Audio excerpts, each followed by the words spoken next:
அம்மாடி மருமவளே, இங்க வாமா. என்ன விஷயம் அத்தை, சொல்லுங்க. அது ஒண்ணும் இல்லம்மா, வீடு பசுமையா இருக்கணும், செடி நட போறோம். ஆமா, இந்த கிழவிக்கு வேற வேலையே இல்ல. மாத்திரை போட்டு படுக்கவும் பார்த்தா நம்ம உயிரில வாங்குது. சரிங்க அத்தை, வாங்க செய்வோம். வீட்டுல பசுமையான முறையில செடி நடணும்னா ஒரு முக்கியமான விஷயம் தேவை. அது என்ன? வேற என்ன அத்தை, மண்ணு தானே. என் மருமக எவ்வளவு புத்திசாலி. ரொம்ப தேங்க்ஸ் அத்தை.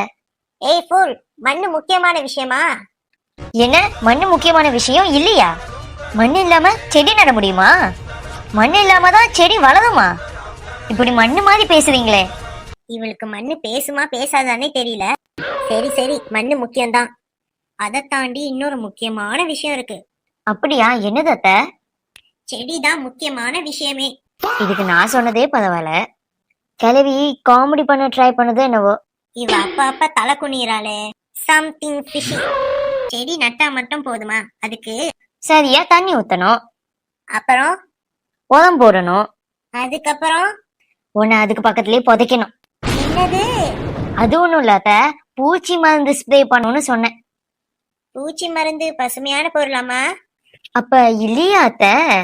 நான் கூட போன வாரம் ஒரு பாட்டில் பூச்சி மருந்த ஒரு செடிக்கு அடிச்சேனே அத்தை. அப்ப அந்த செடியை கொன்னதே இவதானா? பாவி மட்ட, நான் ஆசாசையா வளர்த்த செடி. சரி வாங்கத்த, இப்ப செடி நடுவோம். அம்மா தாயே, உனக்கும் உன் செடிக்கும் ஒரு பெரிய கும்பிடு தாய். அத்தை, அப்ப செடி இங்கே கடந்துட்டு போகுது. உன் கையில சிக்கி தவிக்கிறத விட அது இங்கே இருக்கட்டும்.